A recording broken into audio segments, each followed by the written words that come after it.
Voy a empezar con este micrófono. Buenas tardes a todos. En principio es un honor estar acá, convocado por un amigo.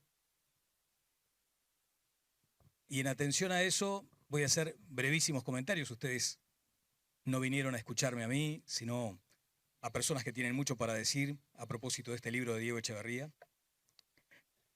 Pero sí, a modo de presentación, y después en todo caso voy intercalando alguna pregunta, porque soy preguntón básicamente, es mi oficio. Así que si puedo ir metiendo algún bocado, lo haré. Pero lo primero es que la presentación de cualquier libro debería ser ya un motivo de celebración. El asunto es cuando estamos ante un momento donde un político, un dirigente político presenta un libro. Y sin ánimo de darle una dimensión que no posee, yo creo que hay un enorme acto de valentía en que un dirigente político joven presente un libro. ¿Y por qué es un acto de valentía? Porque seguramente al momento de elaborar las columnas de opinión, hay allí una convicción en la defensa de las ideas, que es algo que caracteriza a Diego. Y cuando recopila eso para elaborar un libro, se preguntará acaso, ¿y si quedo después encarcelado en este corral de ramas, de cosas que digo hoy y que de pronto la propia dinámica de los tiempos va modificando? Y ahí es donde quiero detallar el rasgo personal que me ha cautivado como amigo y por el cual lo admiro, que es un hombre honesto. Es un hombre honesto y que en función de eso, si en algún momento la dinámica de los tiempos justifica que alguna de las cuestiones que escribió varió, tendrá la honestidad de reconocerlo. Difícil en un vasco, me decían, pero por las dudas siempre hay que tener presente esa posibilidad de maniobrar con pragmatismo, ¿no? Y después hay otra cuestión, y tiene que ver con la lealtad. El vínculo, la amistad, se inicia, creo, si mal no recuerdo y si coincidimos en ese aspecto, en una entrevista que fue un cruce firme, duro, ¿no? Pero honesto. Yo honestamente entendía que tenía que preguntar eso y vos honestamente tenías la convicción de que tenías que responder o no. A partir de ese chisporroteo, se fue generando este vínculo que hoy me permite tener el enorme privilegio de estar con ustedes. Porque sobre todo descubrí a una persona leal en la defensa de sus ideas y en sus convicciones. Y como acá tenemos a exponentes extraordinarios de la palabra escrita, yo no diré mucho más, simplemente haré un comentario como introducción a lo que ojalá sea también el principio de un debate filosófico en esta preciosa tarde y en este precioso espacio, además. Y es otra palabrita lindísima, que al igual que lealtad empieza con L, la libertad. Mucho se menciona sobre la libertad en el libro. De hecho, el presidente Lacalle Herrera, en su prólogo, apela a ese término. Y de verdad, a veces me pregunto si no está sobreutilizado el concepto, si no hay como una hiperinflación del concepto de la libertad, si esta cuestión libertaria de pronto no esconde ideas menos nobles de una política menor.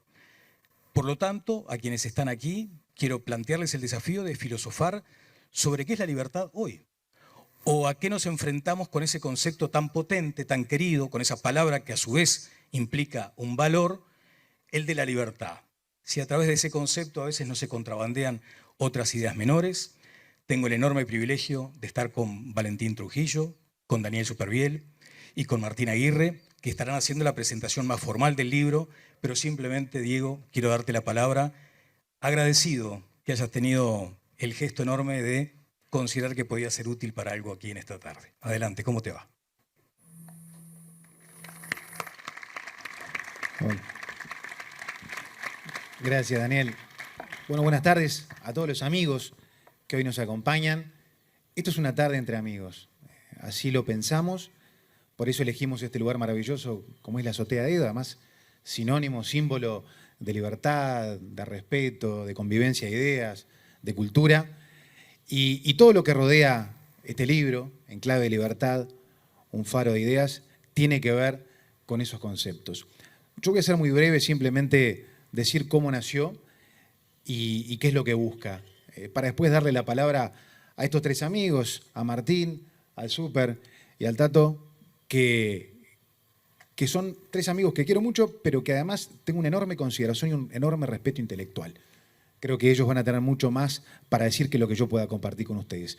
Agradecerle a todos los amigos, a todas las autoridades, a la vicepresidenta de la República, al expresidente Luis Alberto Lacalle Herrera, al ministro de Defensa Javier García, al intendente Antía, al presidente de la Cámara de Diputados que anda por ahí, muchísimos compañeros, colegas de la Cámara que comparten esta visión, pero sobre todo la fraternidad, que es un vínculo realmente sagrado. Este libro, si hay un responsable o un culpable, es el doctor Luis Alberto Lacalle Herrera. O sea que si salió bien, lo felicitan, y si salió mal, las quejas son con él. Un día en el garage del Palacio Legislativo me cruza y me dice: Diego, tenés que escribir un libro. Así, de frente de mano. Digo, pero presidente, yo en esta etapa no tengo tiempo para sentarme a escribir un libro. Tenés que escribir un libro, me gustan mucho tus columnas, a Julita le gustan mucho tus columnas, tenés un compromiso para con la idea y para con tu generación. Tenés que escribir un libro. Bueno, quedó por ahí el desafío. Un mes y medio después, me lo vuelvo a encontrar y, haciendo gala de esa memoria prodigiosa, me dice: ¿arrancaste? Le digo: no, presidente, no arranqué todavía. Vamos a hacer una cosa, yo te voy a escribir el prólogo. Y sabiendo que con eso me hacía un jaque mate y me dejaba en una situación casi sin margen de maniobra, acepté el desafío. Ahí encaramos la selección de 40 columnas del diario El País de los últimos años. No sé si las mejores, pero por lo menos las que más me gustaban a mí. Les generamos material nuevo, mucho contenido durante el 2023. Lo ordenamos en 5 capítulos que van desde una visión más nacional a más internacional, y sobre todo haciendo hincapié en eso que nosotros llamamos el mejor Uruguay. Y ahí encontramos ese enclave de ideas con una visión que es transversal a los 5 capítulos, que es la libertad, que ilumina todas nuestras acciones con una visión que trasciende lo político, porque es un análisis social, antropológico, económico, cultural, siempre tomando como faro la libertad, ¿no? Y sobre todo esos conceptos que van de la mano en forma ineludible, como es la responsabilidad, y vaya que en Uruguay en los últimos tiempos hemos consolidado ese concepto de libertad responsable, y de tolerancia, ese valor que hay que reivindicar más que nunca, porque conlleva esa capacidad de aceptar la libertad del otro y su derecho a expresarla. Este es un libro que echa raíces ahí y que toma como faro la libertad. al margen de alguna reflexión que podamos hacer en el marco de esta tertulia entre amigos, es lo que quería compartir con ustedes y darle la palabra a estos amigos y sobre todo agradecerles la presencia, que en estos días de descanso hayan tenido el gesto y la generosidad de compartir un poquito de su tiempo con nosotros. Nos halaga mucho, así que muchas gracias a ustedes por estar aquí. Muchas gracias, Diego. Bueno, es una ronda entre amigos, efectivamente, así que, si me permitís, con Martín Aguirre, porque ya que mencionó las columnas en el diario, Martín, vos como director, como editor, tendrás una primera impresión, ¿no? Y después verlo consolidado en el libro, ¿cuáles son las sensaciones que tenés? Bueno, primero que nada, muchas gracias a todos por la presencia, Diego, por la invitación, estar acá en un panel con otros dos amigos, tres amigos que tenemos mucho en común, bichos de redacción, un poco en vías de extinción en algunos sentidos, pero que tenemos mucho en común. Mirá, sí, yo cuando me invitó Diego a estar acá, corría con una ventaja comparativa con todos los demás, que yo, como edito las páginas de opinión del diario, tengo todas leídas las columnas de Diego por anticipado, pero no solo eso, sino que el editar también, a veces que te obliga a ajustar pequeños detalles de extensión, te obliga a leer los textos de una manera un poco diferente, ¿no? Entender un poquito dónde está el núcleo, qué cosas son más accesorias, y te implica un trabajo con la columna que tarde o temprano te empieza a generar como un vínculo con el autor, ¿no? Empezás a entender un poquito la cabeza del autor un poco más allá de lo que viene en el texto.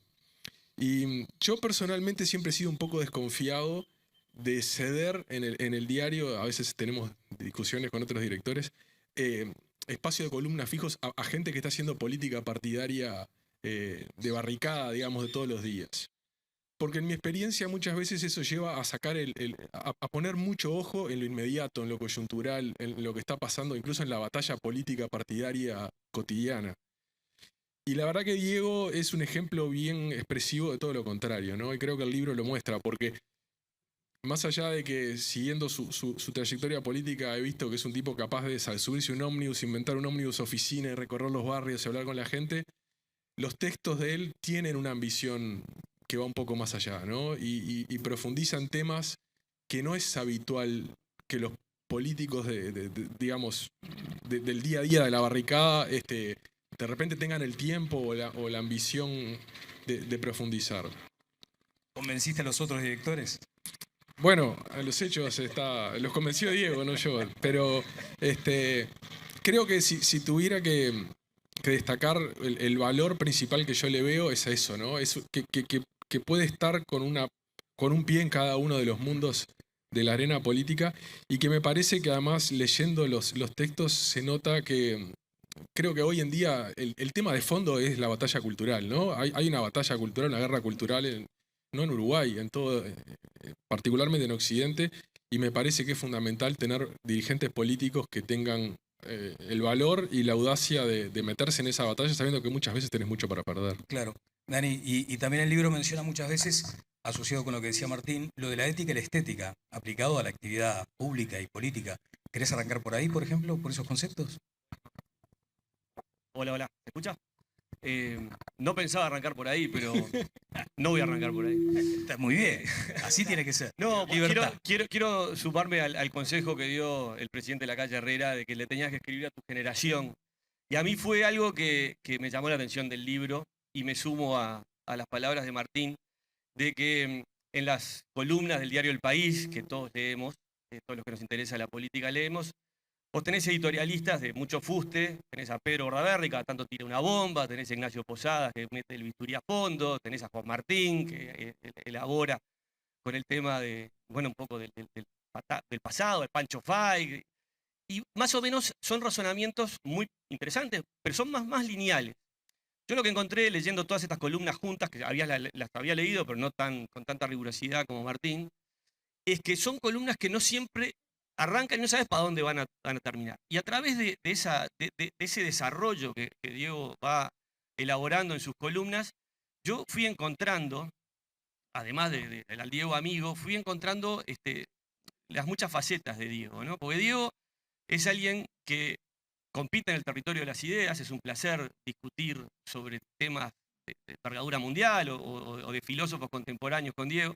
Pero también es un tipo que le importa mucho la tradición bien uruguaya, bien oriental, bien gauchesca, pero a su vez le interesa proyectar a Maldonado hacia lugares por ahí inimaginados, porque Maldonado tiene lo que hay que tener, y a su vez tiene el boliche, el estaño de poder hablar con la gente común y sintonizar, ¿no?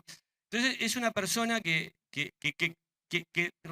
va por esas 4 frecuencias al mismo tiempo, ¿no? Y no desde un lado doctrinario, desde el púlpito, ¿no? Sino entendiéndola. Y a mí eso es lo que más me interesó del libro, digo, tus razonamientos y tus vueltas, tus giros de tuerca para poder redondear una idea.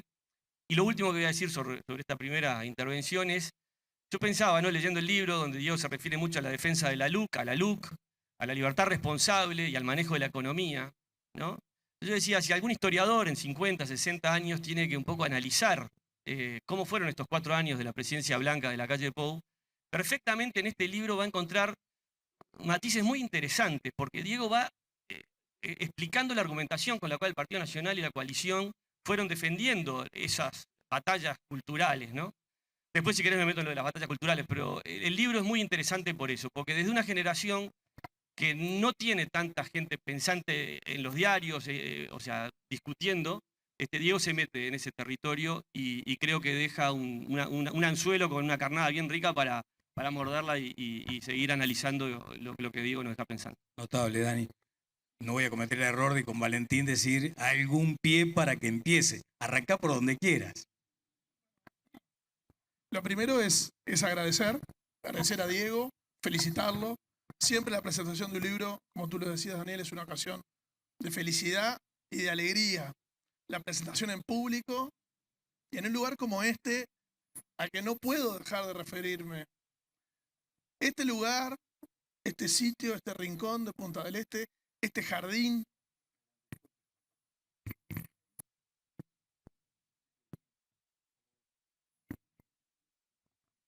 hola, ¿ahí? Sí. Este lugar, decía, este jardín, estas casas, Eduardo Víctor Aedo. Creo que la elección es perfecta. Estar hoy aquí una tarde de verano, charlando sobre libros, debatiendo ideas, invitando a la reflexión, invitando a pensar, tiene mucho que ver con lo que Aedo promovió desde aquí, esas cenas, esos almuerzos, esas charlas, los escritores, los cineastas, los intelectuales que vienen aquí, los políticos que vinieron aquí. Hay quienes saben mucho de la historia de Aedo, que él planificaba específicamente dónde sentar a cada persona en la mesa para que se generaran distintos tipos de debates y distintos tipos de intercambios. Así que una tarde como esta, hoy aquí en la casa de Aedo, que además la Intendencia de Maldonado la tiene hermosísima realmente, me parece que ya es un hecho de disfrute. A mí me gustaría hacer referencia, recién Martín decía que somos bichos de redacción, tenemos experiencia en el periodismo de algunos años. Estos son columnas. Y la columna, alguien podría decir que es un formato perimido, parece un formato antiguo. De hecho, el propio nombre, columna, ¿no? Esa organización en la página vertical parece dura, una cosa estólida. Y bueno, y hay columnistas de todos los pelos. Hay los buenos, hay los divertidos, hay los aburridos. Me parece que acá tenemos un libro, es una antología que reúne un montón de columnas que son muy frescas, que tienen que ver con una cuestión generacional también, y que sobre todo que invitan a pensar y a reflexionar. Yo creo que eso hoy, en este caso en un dirigente político, en este momento un diputado, es muy importante. No es común en el Uruguay que los diputados presenten libros. No es tan común. Ojalá tuviéramos más ejemplos. Y acá además sumado a una columna en un diario que tiene una periodicidad, que tiene una estructura interna también. Si entramos brevemente a la cuestión textual, una columna tiene un arranque, tiene un desarrollo en ideas, tiene que tener un remate, tiene que tener un ritmo, si no es muy fácilmente perderse. Si una columna está mal escrita y no tiene internamente los hilos bien anudados, uno perfectamente puede pasar la página. En este caso acá, lo decía recién el autor, el eje es la libertad, pero además hay otros temas. Y lo que decía el súper, el libro también tiene un carácter de crónica. Eso de que un historiador en 50 años, si quiere saber en qué estaba la coyuntura política del Uruguay en pandemia y pospandemia, tiene acá una muy buena fuente bibliográfica. Creo que, por supuesto, hay temas que son mucho más abarcativos, incluso hay algunos de trascendencia internacional, pero hay algunos que son muy internos. De cuándo y por qué determinado gremio se negó a determinada cosa, cómo actuó determinado sector en determinado momento y en determinado presente. Yo creo que hay una claridad de ideas, hay algo que parece muy simple pero que no es tal, que es tener la idea, pensarla y pasarla a palabras. Ese tránsito no es nada sencillo. Y bueno, y creo que eso es un mérito más. Capaz que por ahí dejo las primeras. Pero sobre todo una reivindicación del periodismo de opinión, porque esto es opinión. Acá Diego Echeverría se para desde determinado lugar. Él, por supuesto, tiene su actuación pública, su actuación política, pero él opina desde determinado ángulo. Y ese ángulo puede tener coincidencias, puede tener detractores, puede tener críticas, puede tener lucidez, más o menos. Pero en todo caso es tirar un poco el gato encima de la mesa y ver qué sucede. Y eso expresado de una manera además muy elegante. Eso también hace que la lectura sea muy agradable. Bien, Diego, hablaba súper bien de la batalla cultural, ¿no? Y la batalla de las ideas. El presidente de la Calle Herrera también en el prólogo menciona el uso de la palabra como espada de defensa de tus convicciones. ¿Hubo también la necesidad de plantar batalla en ese campo? Yo creo que cuando uno escribe redobla el compromiso porque queda en forma de contrato, negro sobre blanco, escrito. No la palabra de la reflexión oral que a veces se la puede llevar el viento, sino que lo que queda escrito tiene un valor de compromiso con la idea. Y en esa batalla que nosotros entendemos que hay que dar, que es la batalla política, pero sobre todo la batalla cultural, contra determinados sucesos e incidentes que tienen que ver y tienen relación directa con la libertad, es un compromiso ineludible. La batalla contra los relatos hegemónicos, las batallas contra el monopolio de las buenas costumbres, contra el relativismo, contra cierta soberbia moral o cierta superioridad intelectual de algunas ideas. Yo creo que hay que dar la batalla, sobre todo porque pareciera, en el campo del debate de las ideas, que tiene una ineludible trascendencia en el campo de la batalla política real. La batalla por la libertad y por las ideas que implica la libertad es muy importante, porque trasciende. Yo creo que en tiempos donde, y lo decimos en una parte del libro, donde hay la necesidad de repensar la libertad, que hay que reflexionar del rol de las nuevas tecnologías con la libertad, de cómo los algoritmos retroalimentan lo que ya pensamos y uno termina siendo esclavo de sus propias ideas y sus propios círculos, y eso no nos permite pensar fuera de la caja y que la libertad nos acerque a la verdad, que mi verdad es distinta a la tuya y a la de él, pero entre todos podemos encontrar una verdad superadora. Bueno, eso es un desafío por esa batalla cultural, que para mí la espada fundamental es la libertad. Entonces, en estos tiempos que vivimos, y creo que en los que vienen con más fuerza aún, tenemos que pararnos desde ahí, desde el desafío de que nuestras ideas tienen un valor incuestionable y que tenemos una herramienta para la defensa y de la construcción del país que soñamos y del mundo que soñamos, pero que tienen ese rigor que lo da la libertad y su defensa en todas las canchas, porque va desde lo más pequeño, el vínculo humano más cercano, hasta lo más macro en la política regional o global. Entonces, creo que la libertad hay que reivindicarla desde el plano del debate intelectual, del debate filosófico, pero que no es ni más ni menos que la herramienta para que haga carne en la política del día a día. Bien, antes de ir con Martín otra vez y con Valentín, habías tocado ese tema, Daniel, ¿no? La batalla cultural, y habías hecho carne en tu comentario sobre eso. A propósito de lo que acaba de mencionar Diego, ¿qué sumarías vos? No, sumaría que este libro, como algunos otros, está enmarcado en esa batalla. Diego utiliza la palabra de el monopolio ético, ¿no? Como que el triunfo del Partido Nacional, de la coalición multicolor, de la calle Pou, con el estilo con el cual se ganó y con la forma en la cual se ganó, necesita acompañarla de libros, de escritura, de pensamiento, porque claramente demostró que nadie tiene el absolutismo sobre la ética y sobre los valores, que justamente, o sea, estaban compartidos entre todos los uruguayos. Y yo creo que lo bueno que es este libro, enmarcado en el análisis de que es unas columnas que se escribieron durante el gobierno Blanco, es eso, es que permite racionalizar y poner en tela de juicio cosas que antes no. Había gente que hasta se callaba la boca antes de opinar porque había como una hegemonía cultural que te impedía seguir un razonamiento y preferías no meterte en líos. Lo viví en mis clases en la facultad.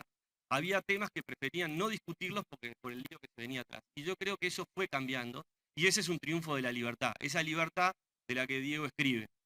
Y llevándolo al Uruguay, ¿no? Ese faro que perfectamente puede ser Uruguay, ¿no? O sea, Uruguay en el mundo hoy es visto como un faro de la democracia liberal, republicana, que funciona bien, donde la separación de poderes funciona y que hay que cuidarla. Entonces, por eso yo abrazo y aplaudo este tipo de libros y este tipo de políticos que son conscientes de esa libertad que hay que cuidar todos los días, con los del Frente, con los de Cabildo, con todos, con los del Partido Colorado, Partido de la Gente, Partido Independiente, porque se nos va la vida ahí. Somos un país escaso en población, al lado de dos gigantes, en un mundo súper complejo, que se está desmoronando por todos lados, y acá estamos demostrando que sí funciona, que una democracia donde la libertad fluye, funciona. Entonces, estos libros lo apuntalan.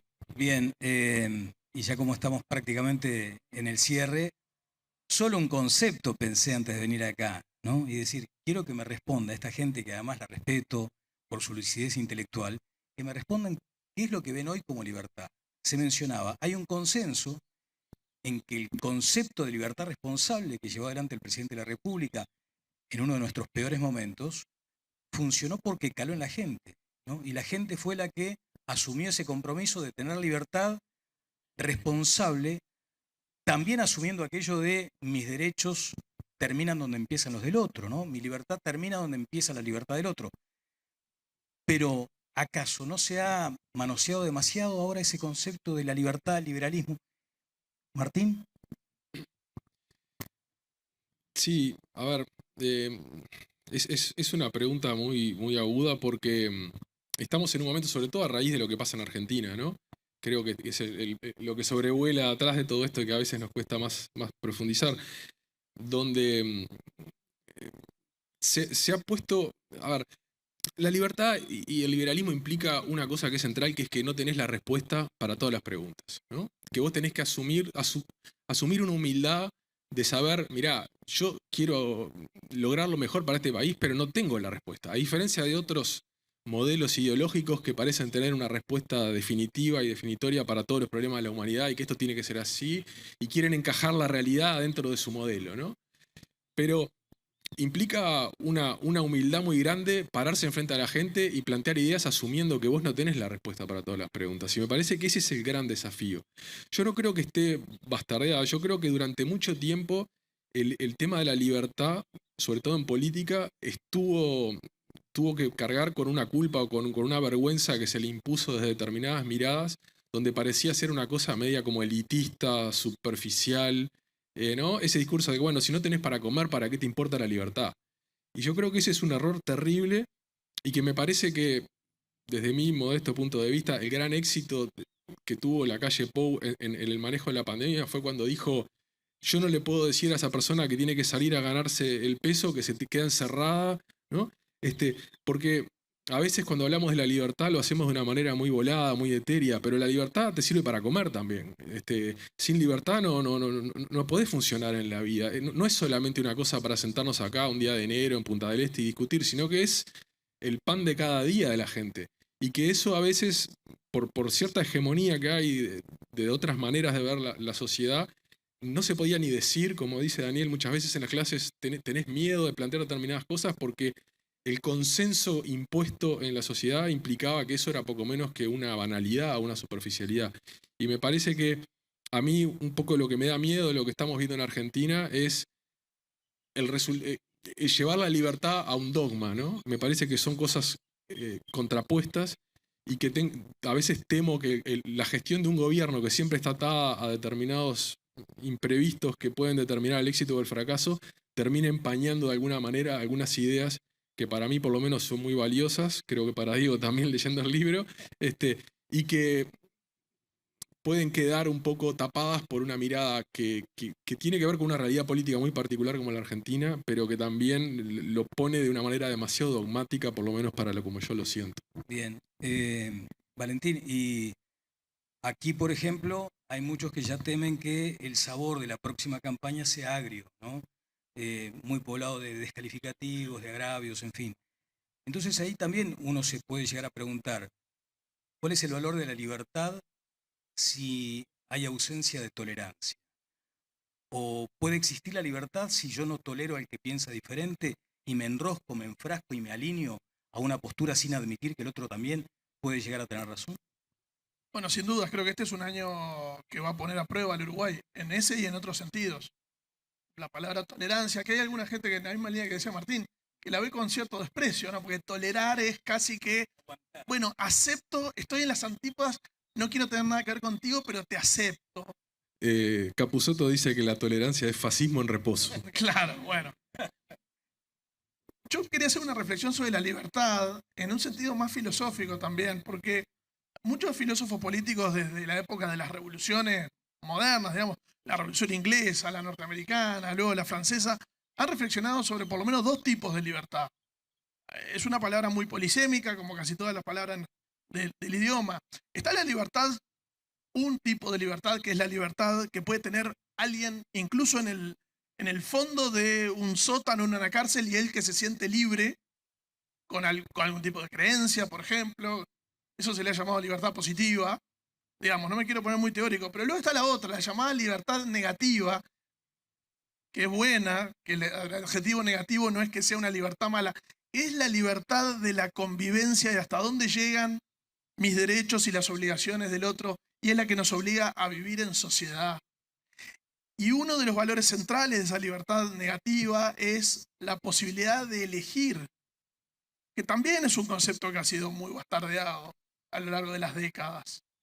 Porque no es elegir entre dos marcas de mayonesa, que es una posibilidad. No es solamente elegir como consumidores dentro de una cultura de mercado en la que vivimos y en la que tenemos que transitar, sino es una libertad en la que también se basa mucho lo que carguemos dentro, lo que aprendamos, lo que nos formemos. Tenemos la libertad de todo el tiempo tenemos que elegir en la vida.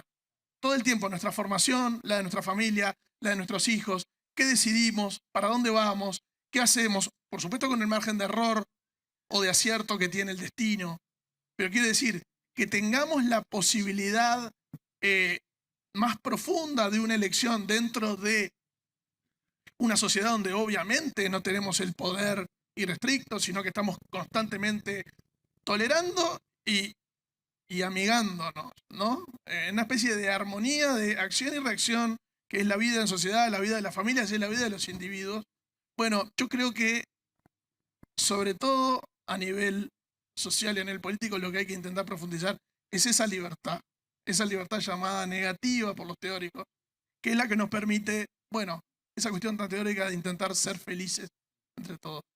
Bueno, pueden sumarse a estos comentarios, obviamente, y quiero las conclusiones con Diego después. No me dejes pegado, respondeme lo que te voy a preguntar ahora, Daniel, por favor. Ahora te voy a preguntar, estrictamente con lo que decía Valentín, porque también está, en teoría y filosofando en esta preciosa tarde, está aquellos que entienden que la libertad de pronto puede fomentar mucho el individualismo y puede desestimular las construcciones colectivas. ¿Lo ves así también? Sí, eso sí. O sea, la libertad fomenta el individualismo, pero no hay que ver el individualismo como algo malo. Yo creo que el individualismo es el motor de muchas cosas. Ahora, ese individualismo bien practicado en una sociedad... Bueno, son los desafíos de las sociedades contemporáneas, sociedades abiertas, ¿no? Cómo convivir con el que piensa diferente. Y ahí yo hablo, cuando hablas de libertad, ese concepto tan complejo que bien Valentín nos explicaba, también tenemos que circunscribir esta libertad de la que habla Diego a la libertad al Uruguay. Entonces, ahí yo hablo de la libertad a la uruguaya. Y la libertad a la uruguaya es la libertad de la comunidad espiritual de la que hablaba Wilson, es la libertad de las cercanías, es la libertad de esa gente que por ahí discute en el Parlamento a los gritos, pero después conversa. Y yo creo que ese valor intrínseco que en Uruguay existe, y que sé que Diego lo practica, de conversar con el que piensa diferente, viene a ser como o sea, el colchón para que esas libertades, esas discusiones individualistas se vayan de mambo, ¿no? Entonces, porque al final, en una comunidad como la uruguaya, hay un bien común, que es que el Uruguay le vaya bien. Entonces es ahí donde esas libertades al final tienen que llegar a consensos y avanzar. Rafael Radi, a quien todos saben quién es, en un momento, conversando con él, me decía, al Uruguay le faltan articuladores, ¿no? O sea, sobran gente que grita desde su tribuna, pero faltan muchos articuladores, que un poco fue lo que hizo el GACH a pedido de este gobierno, ¿no? Entonces, también, o sea, ser conscientes de que también se consolida la libertad de un país a través de la gente que media entre las dos partes y que logra que circule las ideas, la negociación. Bueno, la vicepresidenta Argimón sé que es una gran articuladora en el Parlamento. Entonces, me parece que por ahí la política también cumple un rol para que esa libertad individual logre canalizarse hacia un bien común que es el bien de los uruguayos y del Uruguay como país. Entonces me parece que ahí está el desafío. Bien. Y para que no te quedes con algún apunte final que quisieras decir a propósito del libro, también vos, Martín, ¿algo más que quieras sumar, Daniel? Muchas cosas, pero Martín. No, yo lo único, un poco en referencia a tu pregunta sobre si la libertad no conspira contra lo colectivo y fomenta el individualismo, a mí me parece que también depende qué colectivo estés buscando, ¿no? Yo creo que un colectivo, a mí la palabra colectivo me fastidia un poco, voy a ser sincero, porque todo el tiempo se usa el colectivo de los ciclistas, el colectivo esto, y al final terminamos en una sociedad donde hay grupos, y eso, somos seres humanos. El grupo también tiende a fomentar algunas de las cosas más negativas de la persona, en muchos sentidos. A mí me parece que para tener grupos saludables necesitamos individualidades saludables. Y es muy difícil que vos puedas pertenecer a un grupo y ser constructivo y tener una sociedad en general más constructivo con gente que no sabe bien quién es o que no puede explotar su individualidad de manera completa. Entonces me parece que yo no creo que sean conceptos opuestos, al revés, creo que son extremadamente complementarios. Me parece que la Constitución uruguaya en general, pero todas las constituciones liberales ponen al individuo como centro porque es la manera de que el individuo se pueda desarrollar mejor y después voluntariamente sí integrarse en grupos más grandes en donde pueda realmente devolver algo y aportar algo, porque si vos realmente no estás satisfecho contigo mismo, no te conoces bien o no pudiste desarrollar tu individualidad completamente, es muy poco lo que tenés para aportar al colectivo, ¿no? O al conjunto. Muy bien. Si tienen algún otro comentario para cierre o si no, le damos las conclusiones al autor Diego Echeverría. Bueno, la verdad que encantado con la reflexión y los aportes de estos amigos que verdad uno siempre aprende, ¿no? Que te dejan pensando, porque además es el sentido de un libro como este, ¿no? Acá no hay verdades reveladas, no hay dogmas. Creo que habremos hecho un buen trabajo si fomentamos la reflexión y generamos algún disparador, tocamos alguna fibra, para que la gente se quede masticando algún pensamiento y puedan llegar a alguna conclusión. Yo creo que más allá del debate que hemos dado, yo también creo que tenemos que pensar la libertad en clave de desafíos hacia adelante. No simplemente desde el debate filosófico, sino desde cómo funciona en el mundo real, con debates que se nos vienen, de la democracia algorítmica, de la visión anticipatoria, de la batalla en el campo de las ideas en las redes sociales. Creo que uno tiene que mirar desde el origen de la nación y se podrá encontrar la visión de la libertad de José Rivas y Ortigas a esa visión en un mundo líquido, como dice Bauman, o en la naturaleza del ser humano, que lo decimos una y otra vez en este libro, como dice Bregman, es bueno por naturaleza. Entonces, creo que ese es el gran desafío de la libertad, repensarla en el siglo XXI. No podemos tener una interpretación en un mundo que cada vez cambia más de lo que fue la democracia del siglo XX, ni la libertad del siglo XX. Hoy en el 2024 los desafíos son otros, los problemas son otros, las complejidades son otros y por lo tanto la capacidad de encararlo desde los distintos ámbitos de la sociedad tiene que ser otra. Siempre como faro, teniendo la libertad, ¿no? Este faro que está acá en la tapa de este libro, este faro que está acá atrás, que además es una obra de un artista de Maldonado, que es Micaela Núñez, que creo que nos acompaña hoy por ahí, que eso quiere ser. Un faro que ilumine, que marque un rumbo, que sea una hoja de ruta y que nos prenda luces de alerta si nos alejamos. Porque para un barco sin rumbo, cualquier viento es el correcto. Entonces, lo bueno de tener un faro y tener como faro la libertad es que sabemos para dónde vamos y sabemos lo que somos. Bien, y queda por escrito, de ahí Queda por aquella escrito. cuestión de la valentía, y que sea un libro vivo, que dispare estos debates lo más ampliamente posible. Muchas gracias, como se dice en el cierre de las presentaciones, el autor está firmando los libros al cierre. Muchas gracias, muchas gracias. Gracias Dani, Valentín, Martín y Diego.